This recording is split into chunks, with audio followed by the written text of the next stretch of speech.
Reciban nuestros cordiales saludos al inicio de este nuevo capítulo de nuestro programa Antena Electoral, diseñado precisamente para dar cobertura a todas las acciones de esta campaña electoral Guinea Ecuatorial 2016.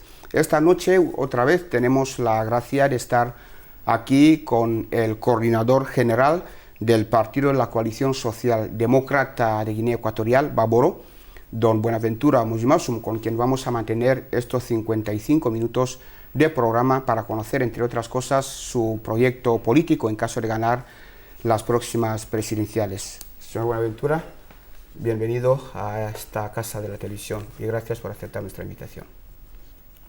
Muchas gracias a ustedes. Sí, una de nuestras preguntas que hemos reservado para esta ocasión es esta, que sabemos que el partido de la Coalición Socialdemócrata de Guinea Ecuatorial es uno de los partidos que llevan bastante arraigo en el país y por ende su persona ha estado siempre aquí, le hemos visto trabajando en el país al frente de su partido. Con eso creemos que vale que le preguntemos cuál es la visión, o mejor dicho, cuál es el panorama que da a la acción política de Guinea Ecuatorial. ¿Cuál es su valoración a todo este proceso, desde que usted está en el espectro político nacional hasta esta parte? ¿Va bien, va mal, estamos estancados? Gracias por la pregunta que me hace. En primer lugar, le voy a decir, la valoración tiene procesos. Hay un proceso que significó la actuación militar del 3 de agosto de 1979, en unas circunstancias en las cuales el país estaba sumido en un gran obnubilismo. La acción militar condujo al Consejo Militar Supremo del Poder. La acción del Consejo Militar y su manifestación fue el cambio real de la situación política del país. Un mandato en periodo, no por ambición, sino por patriotismo de las Fuerzas Armadas. Manifestar que no era ambición política es un mensaje que nos caló.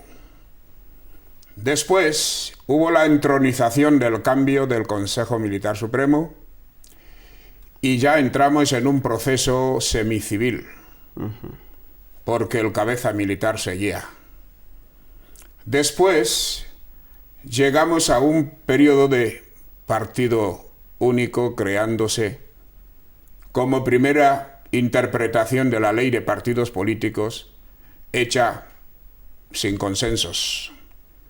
Después, en 1991, se promulga la ley de multipartidismo. Cuando se promulga el multipartidismo,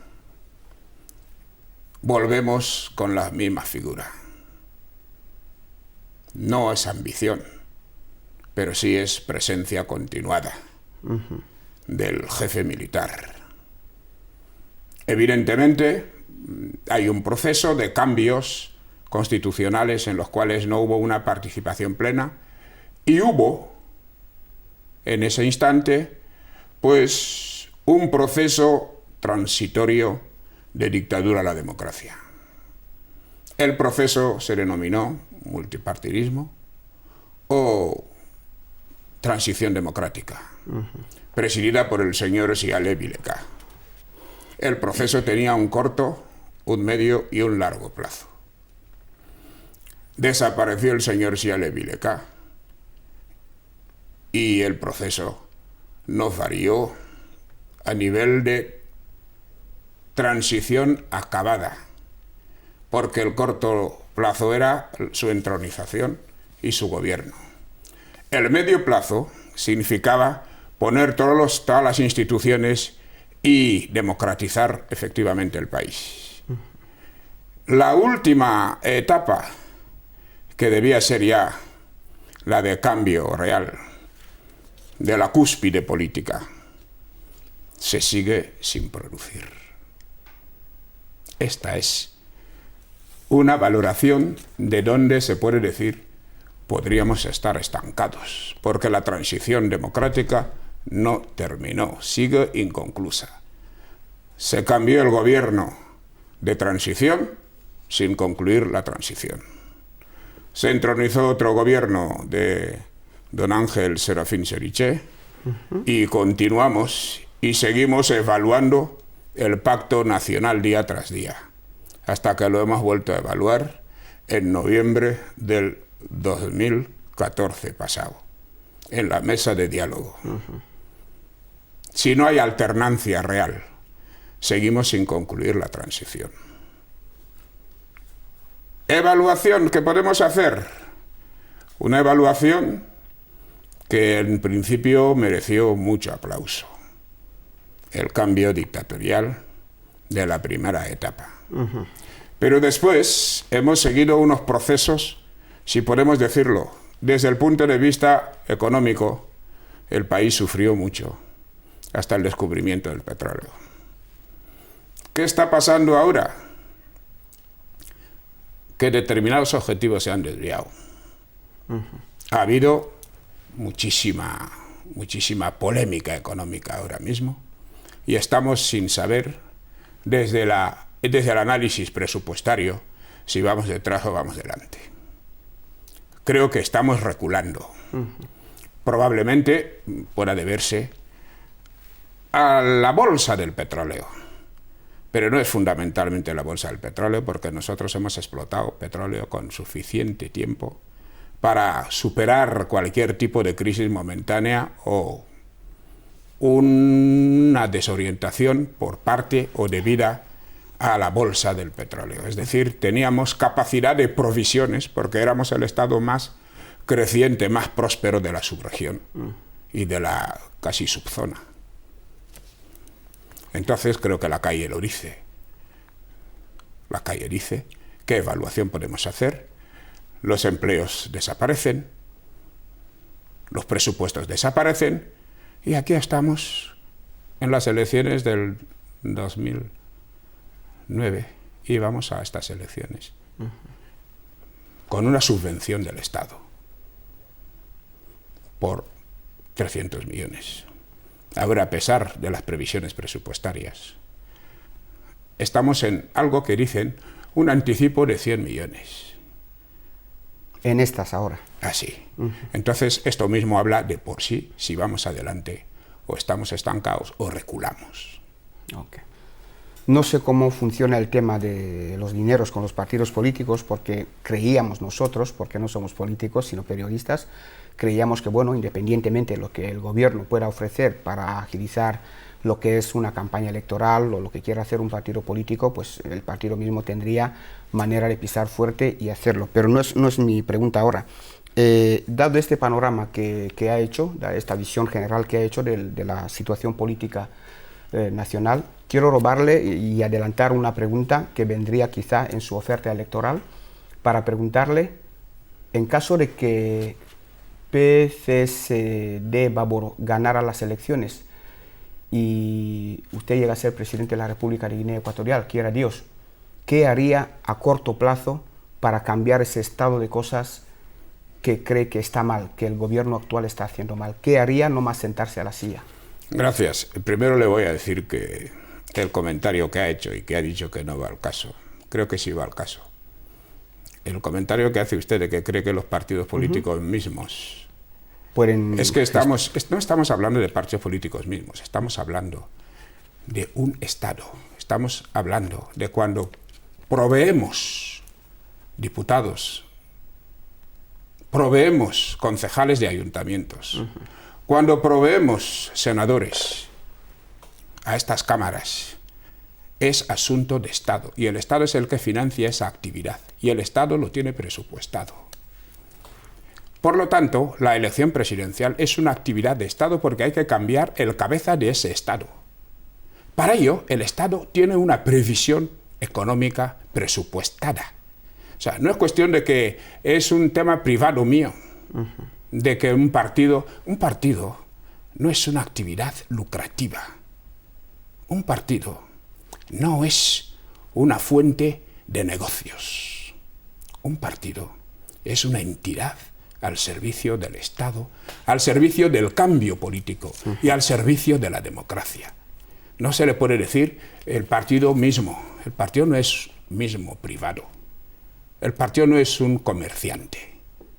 El partido es una institución que debe participar en la orientación política de la democracia y del Estado. En caso de que, vamos a dar el caso de don Buenaventura, Sí. el caso de que estemos en una democracia, que no es el caso de Guinea Ecuatorial, y el presidente de la República se opone a hacer esta financiación.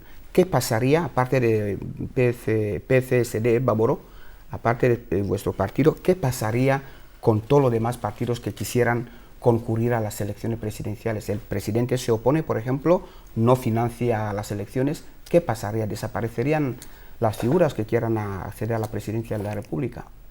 Estoy perdido, porque usted está hablando de un presidente de la República en un proceso transitorio. En el proceso electoral hay un gobierno de interinato.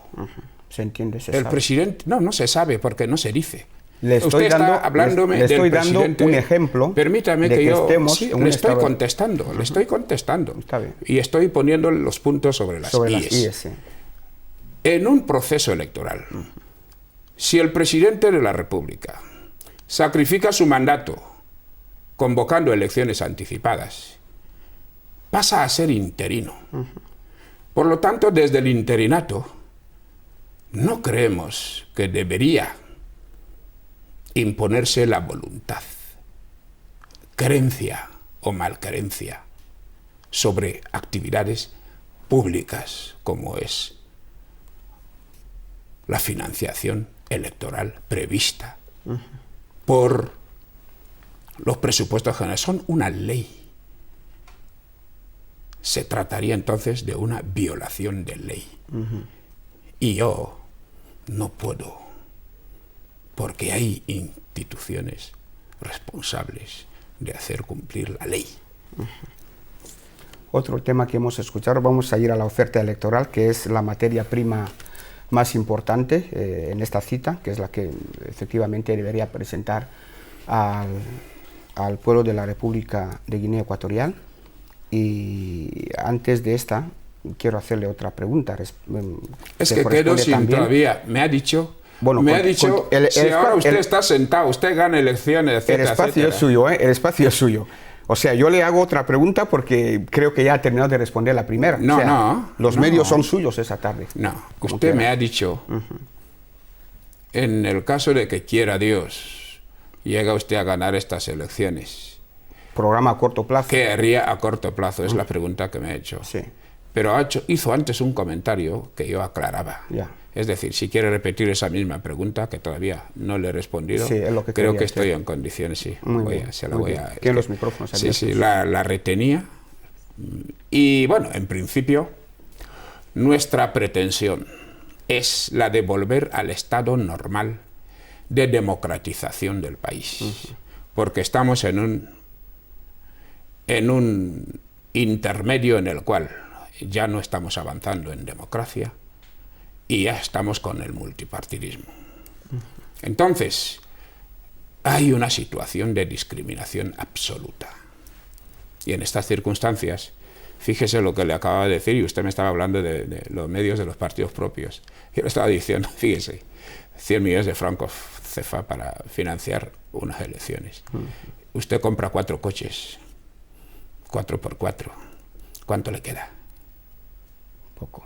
Nada. No le queda nada, porque si son 28 millones y compra 4, queda en deuda. No podrá ni poner los combustibles. Entonces, ¿estamos tomando en serio la vida del Estado o estamos bromeando? En este sentido, pienso que hay que ir a la responsabilización del Estado. Hay una ley fundamental a la que todos estamos sometidos. Entonces, los presupuestos generales del Estado son una ley. Nadie puede pasarse y decir, yo no voy a ocuparme de los presupuestos generales del Estado, porque voy a decir, voy a hacer lo que quiero. Voy a regalarles 100 millones, y se acabó. Es que no estamos hablando de la finca de nadie. Estamos hablando del Estado. Por eso pienso que, en primerísimo lugar, habrá que responsabilizarse del Estado. Nuestra primera acción va a ser el consenso general para una transición hacia una democracia real. Este consenso general va a significar la convocatoria general de todas las fuerzas vivas del país, todos los partidos políticos, incluida la representación de la sociedad civil, para que redefinamos la forma de Estado. Está definida en la Constitución. Si nos gusta cómo está definida en la Constitución, pasamos página. Si no nos gusta, o si en su aplicación hay problemas, analizamos, o algo está mal escrito, o hay una coma que está fuera de sitio, cuando hay un disfuncionamiento como este que tenemos. Porque lo que usted me ha dicho, en el caso de que el presidente de la República ha hecho esto y usted no está de acuerdo, ¿qué va a hacer? ¿Qué medidas puede tomar? Es que estamos en una democracia. Entonces, si estamos en una democracia, nadie hace su voluntad. Se hace la voluntad de la ley. Entonces, a los candidatos se les exige la interpretación de la Constitución. Saber interpretar la ley fundamental. Este es el tema. Entonces, desde una sociedad plural que define la Constitución, el Estado de Guinea Ecuatorial es multipartidista. Artículo 1. Entonces, hay que convocar a todas las fuerzas y decimos, ¿hacemos una transición o no la hacemos? Si estamos de acuerdo en que la vamos a hacer, se monta la mesa correspondiente e iniciamos el debate sobre el Estado como república nuestra. ¿Cómo queremos tenerlo? ¿Cómo hacemos con la descentralización? Porque es un objetivo. ¿Cómo estamos en los órganos del Estado? Porque el presidente de la República es un órgano. Por lo tanto, ¿cómo tiene que estar? ¿Qué tiene que hacer? ¿Qué ética? ¿Cuáles son sus responsabilidades? No se pueden obviar por voluntad, ni por cansancio, ni por enemistad. Entonces, está hablando que van a modificar mucho la ley fundamental. Estoy hablando que vamos a mejorarla y muchísimo. Y si es necesario, incluso la cambiamos. Debe llamarse Constitución de la República. Y no ley fundamental, que suena a franquismo. Porque eran las leyes de Franco. Dictadura real. Vamos a cambiar de inmediato. Nos sentamos y cambiamos. O mejoramos. Va a ser un debate plural. Y yo voy a estar sometido, aunque fuese presidente de la República, voy a estar sometido a la voluntad de la fuerza popular que determine si montamos una constituyente. Porque lo que viene después es una constituyente que va a recoger la forma de funcionamiento de los órganos y la duración en los mismos, y la idoneidad de los elementos que deban ocupar los diferentes organismos. A partir de allí, tendremos muy separados y dignamente separados los poderes públicos y los fundamentales del Estado, los que llaman pilares legislativo, ejecutivo y judicial, sin sometimientos.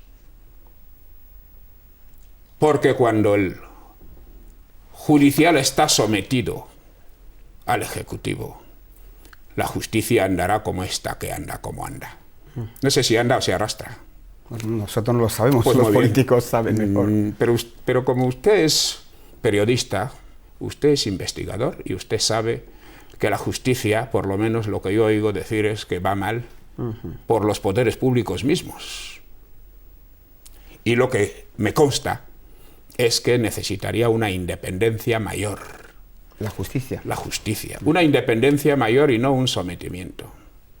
Necesita independencia y necesita actuación no controlada. necesita montar una judicatura independiente, necesita que los jueces no sean en cada momento movilizados. Es que cambiarlos, turnarlos. Este presidente hoy, bueno, como ya le sale mal, vamos a hacer, tú vete a esperar en tal sitio y ya volveremos a llamarte. Va. Y así los estamos rodando. No estamos cambiando la esencia, estamos cambiando simplemente el trajecito. La justicia sería otro de los aspectos, o sea, otra de las cosas que hay que cambiar ya a corto profundamente, plazo. estamos hablando, pero a cortito plazo hay que hacer funcionar otro tipo de dinámica. No hay que nombrar jueces dependiendo de mí y haciendo lo que yo quiero. Tienen que tener su propio cuerpo, tienen que tener su propio estamento, tienen que ser inamovibles. Aunque obren mal. ¿Cómo que aunque obren mal? Hay mecanismos de control.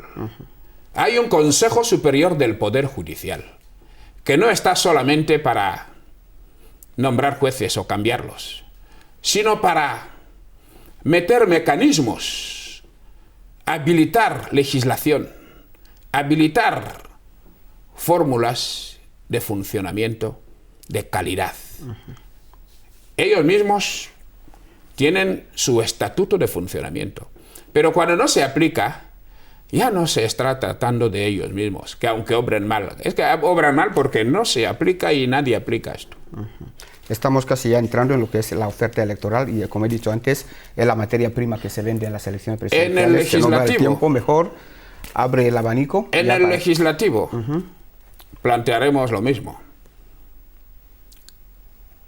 El presidente de la República no debe seguir instruyendo al Poder Legislativo. El Poder Legislativo debe ser autónomo del Ejecutivo. Pueden encontrarse en la sede de su partido, perfectamente, pero tienen la obligación de ser poderes independientes. ¿Por qué? Porque la ventaja de un parlamento republicano es que el Ejecutivo no es promovido por él, sino que el Ejecutivo es votado por el pueblo y la Cámara, el Ejecutivo es votado por el pueblo y no por la Cámara. Esta separación es muy importante y hace que no hayan sumisiones ni dependencias. En cuanto a otros institutos de reforzamiento del Estado y de control y de vela por los intereses de la República, tenemos un organismo que ha aparecido en 2 constituciones y nunca se pone en funcionamiento, que es el Consejo de la República. En la Constitución reformada, la del 1982, apareció como Consejo de Estado. Nunca se logró montar. Y ahora aparece como Consejo de la República y tampoco se monta.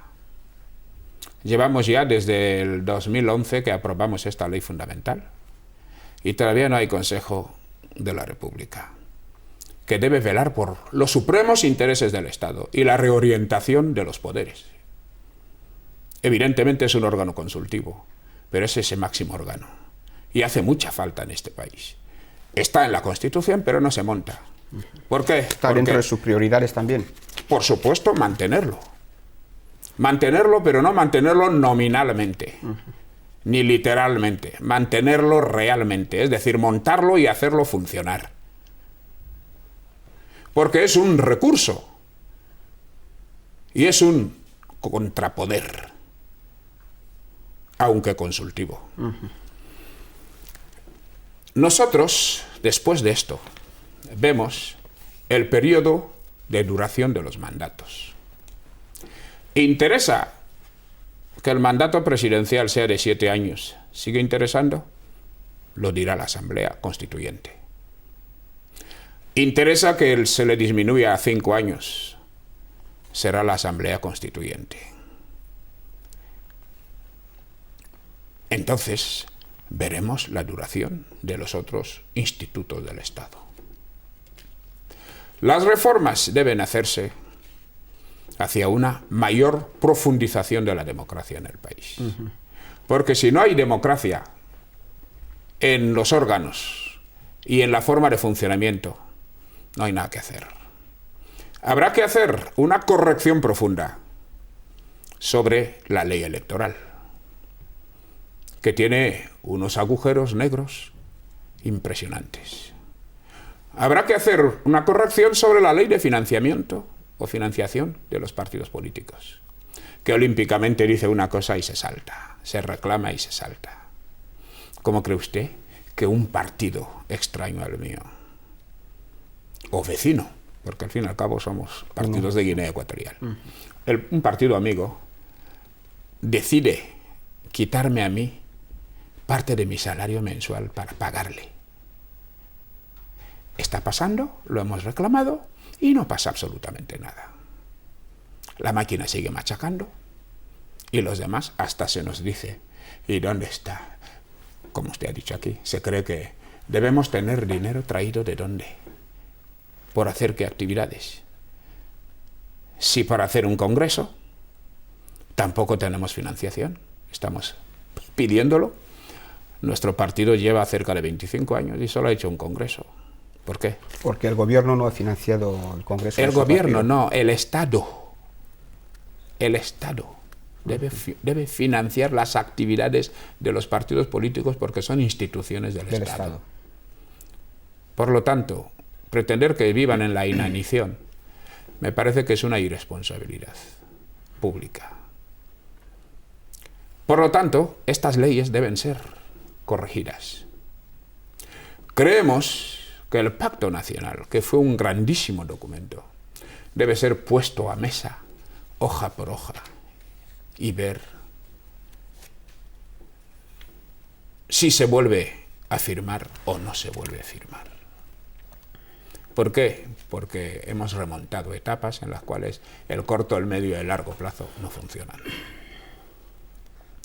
Inmediatamente, esto es lo que íbamos a hacer, nada más tomar el poder. Es decir, la promulgación de una ley de reforma política de carácter constitucional, que comporta todos estos cambios fundamentales del Estado. Este es el corto plazo. Este corto plazo terminaría con un medio que significaría la celebración de las correspondientes elecciones para que puedan entronizarse en los órganos públicos que ha contemplado la nueva Constitución.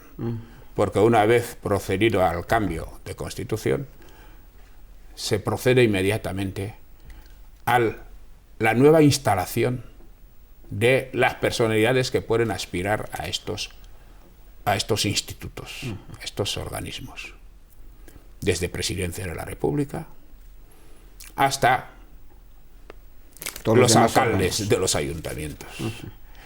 Esto significa que nosotros a este corto y medio plazo sacrificamos los 7 años que podamos tener como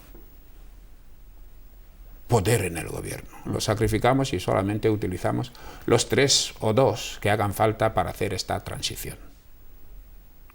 Procederíamos a estas elecciones, elecciones presidenciales, elecciones legislativas, elecciones municipales.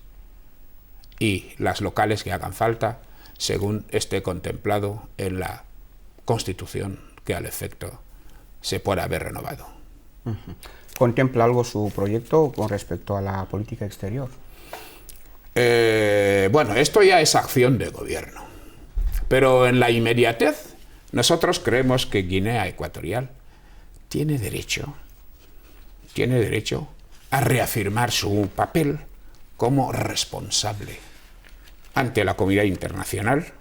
Es decir, si lo quiere, nosotros vamos a reafirmar evidentemente los acuerdos que Guinea Ecuatorial tiene firmado con la comunidad internacional, organismos, países amigos, etcétera, porque es responsabilidad estatal y no es cuestión individual, es decir, estamos hablando de acuerdos que puedan ser bilaterales o multilaterales. Estamos hablando de la realización de acuerdos comerciales con países de referencia para favorecer el desarrollo y la promoción, como se quiera, la promoción internacional del turismo nacional, porque se han montado paradores de calidad, pero que el turismo no se puede practicar aquí porque ni siquiera sé por qué tenemos problemas de seguridad, donde la gente, por supuesto que un turista no quiere ser molestado.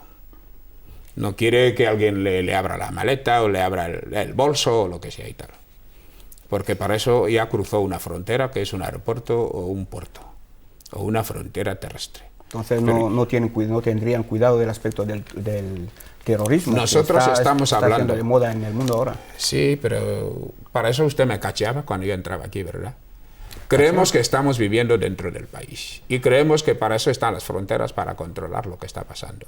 Creemos que hay una policía que debe velar por la seguridad ciudadana, pero no creemos que haga falta molestar en barreras interminables para ir de un punto a otro de la geografía nacional. ¿Quitaría las barreras? Por supuesto que nosotros hemos dicho que quitamos las barreras. Esto desde el Pacto Nacional venimos hablando como contrarios a las barreras. Hay sistemas más modernos de establecer determinado tipo de controles. Están construyéndose peajes y yo pienso que los peajes pueden tener algún tipo de detectores de lo que haga falta mirar al paso de los vehículos. Cosa que ni siquiera las barreras miran, porque las barreras, como las vemos ahí, son un poco la molestia y un poco decir quién tiene documento y el que no lo tiene que pague algo. Y todos los demás excesos que se pueden producir en las barreras. ¿Cómo está como se nos va el tiempo y quiero sí, aprovechar?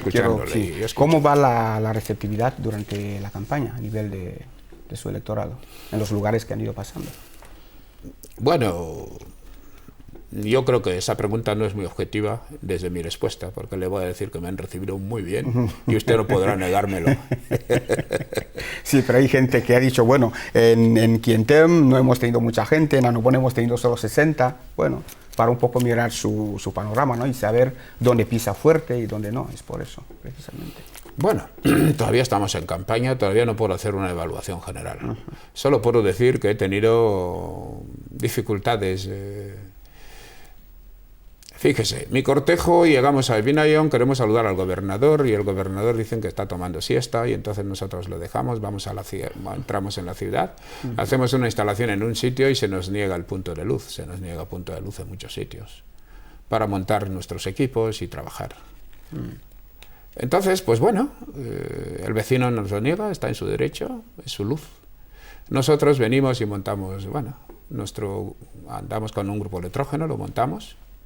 Y bueno, claro, ya no puede, este grupo ambulante no puede dar tanta energía como puede ser la energía normal. Entonces, pues bueno, solo la reducimos para los micros, ya no para la actividad, el show que queríamos montar allí, etcétera, las guitarras, el espectáculo. Bueno, pues bueno, empezamos esto y aparece pues un señor corriendo, boom, boom, para allí, casi nos atropella y dice que es el delegado y que ahí nada de mitin, que no se le ha visto, no se le ha ido a decir, etcétera, etcétera. Bueno, al final le persuadimos de que no, estamos dentro del tiempo. Estamos dentro del tiempo. Usted no nos puede someter por cuando está cómodo o incómodo, porque nosotros tenemos el horario marcado y el tiempo electoral no tiene vuelta atrás. Si no he dado un mitin en Annobón, no voy a ir a darlo el sábado, no lo voy a dar el sábado. Por lo tanto, tengo que aprovechar todo el tiempo que tenemos para... Así que usted no moleste, etcétera y tal. Dijo que no, que iba a buscar a la... Bueno, se marchó. Pero cuando terminamos el mitin y ya nos íbamos, resulta que el controlador dice que echa en falta uno de los autobuses. Y entonces, efectivamente, era un microbús con 16 personas, que la policía parece que se quedó rezagado y la policía se lo llevó. Entonces el último coche, el que actuaba de controlador por si puede haber un accidente detrás, etcétera, tal, vuelve a Vinayón y encuentra el coche en la policía y y los 16 ocupantes también detenidos allí, encerrados. Bueno. Entonces has tenido obstáculos para hacer la campaña, para ayudar a la campaña. Sí, cositas como estas, pero que para mí son cosas normales que pueden suceder. ¿Por qué? Porque después llamé a la autoridad electoral, llamé a la Junta Electoral al día siguiente de que me han encerrado y llevan toda la noche allí, han dormido en la... ¿Cómo se pueden hacer ese tipo de cosas? Dice, no se preocupe, los llamamos. Y los llamaron y los excarcelaron. Y el dinero, bueno, que había pasado que ellos pedían dinero, 40.000 por cabeza o yo qué sé.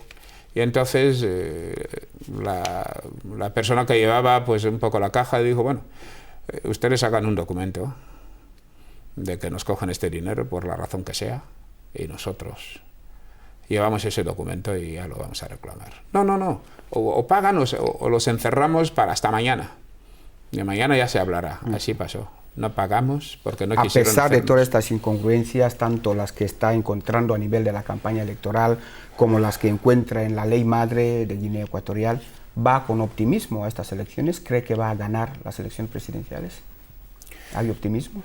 Yo creo que debe ganar el pueblo elector. Debe escoger al mejor candidato. Tiene la opción y debe aprovecharla. Puede cambiar de presidente el día 24 para tener otro presidente mejor. Creo que más que hacer yo una evaluación, debe hacerla la propia población en su reflexión del sábado. Todo lo demás serían especulaciones más o menos ciertas o aproximativas. Me reservo esto, sí.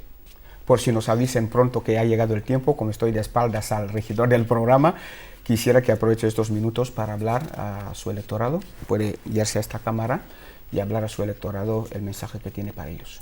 Y bueno, nosotros hay un segundo eje que no hemos hablado, que es el eje, como ya dice, que va pasando el tiempo, me parece muy bien. Es en el eje programático tenemos la fase de gobierno. Es decir, aparte del programa de transición política, nosotros tenemos un compromiso de lucha contra la pobreza y el establecimiento de un estado de bienestar. La construcción de un estado de bienestar tiene como elemento fundamental la redistribución de la riqueza nacional.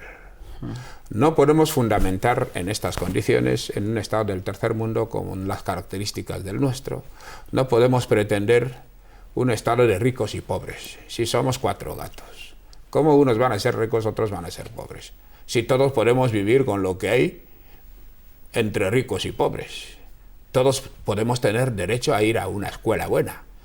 Todos tenemos derecho a ir a un hospital con medicamentos allí y no a ir a una casa vacía, solo porque se hace infraestructuras. Casa vacía, sin medicamentos dentro. ¿Se dan casos así en el país actualmente? Pues le estoy diciendo que desde Malabo hasta el último puesto de salud, te dirán que falta gasa, te dirán que faltan guantes, yo le estoy hablando de si se dirige al hospital, tiene un accidente o está enfermo. Le van a vender de todo y le van a decir que falta de todo. Nosotros creemos que la población tiene derecho a la salud gratuita porque estamos chupando de nuestro propio subsuelo petróleo gratuitamente. Nadie nos lo vende, somos nosotros los que lo vendemos. Y por lo tanto, tenemos la obligación de escolarizar a todos nuestros niños. No se deben quedar niños sin ir a la escuela porque el padre no tiene dinero de matrícula, ni de uniforme, ni de nada de esto. Es una vergüenza pública y es un oprobio. Nosotros no podemos permitir que la gente ande enferma, el paludismo nos arrase como lo hace, la tifoidea, etcétera, etcétera.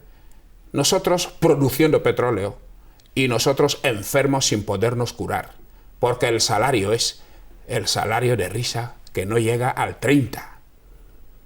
El salario que cobra, no quiero decir el que cobra usted, a lo mejor usted cobrará muchísimo más que los demás técnicos. Bueno, estoy contento con lo que cobro. Bueno, usted sí que está contento, pero hay muchas familias, muchísimas familias, que están tristes cuando no pueden llegar al final de mes y tienen un hijo enfermo y tienen unas obligaciones que pagar y tienen una escuela que hacer. Entonces la sanidad también está entre las prioridades. Prioridades: salud, educación, servicios básicos, vivienda, todo el abanico o elenco de seguridad social. Tiene que haber una seguridad social universal que cubra a todo guineano, trabajando o no trabajando, porque es guineano y tiene derecho a la salud, y te puede producir un hijo que sea Ayoman, te puede producir un hijo que sea, pues, Obiangema, o te puede producir un hijo aunque él no sea funcionario. Por lo tanto, si le alargas la salud, ayudas al pueblo. El tema de sanidad es un tema gravísimo. No se puede ir a La Paz porque haces 3 días allí y te arruinas. No sé cuánto cobrará usted para decir que puede pagar La Paz a su mujer para un parto.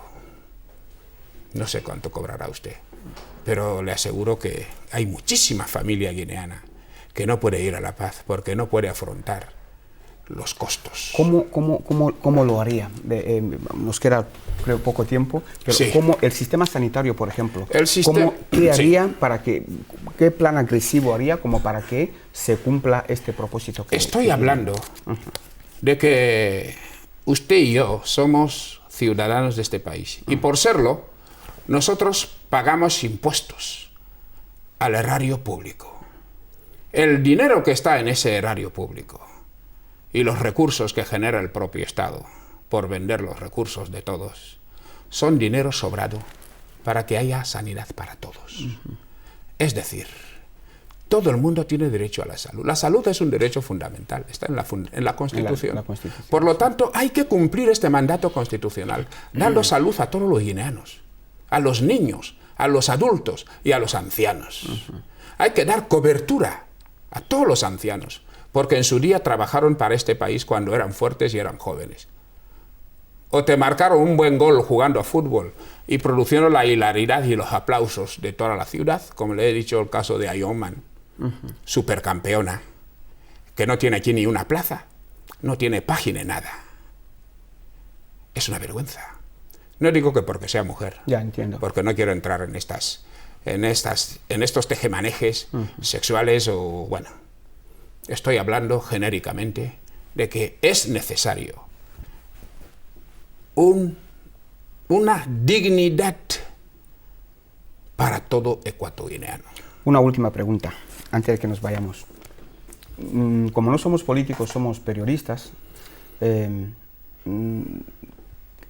queremos preguntar, y estoy preguntando, ¿está prohibido en política decir que, bueno, en caso de ganar las elecciones presidenciales, sé que hay cosas que están mal hechas, pero por lo menos en este punto empezaré por lo menos en 4 o en 5, o es en política es que todo está mal y hay que empezar de cero? Quiero preguntar, porque como presidente de la República, en caso de que Dios lo quiera, empezar de cero, como empiezan otros en otras latitudes, es muchísimo trabajo.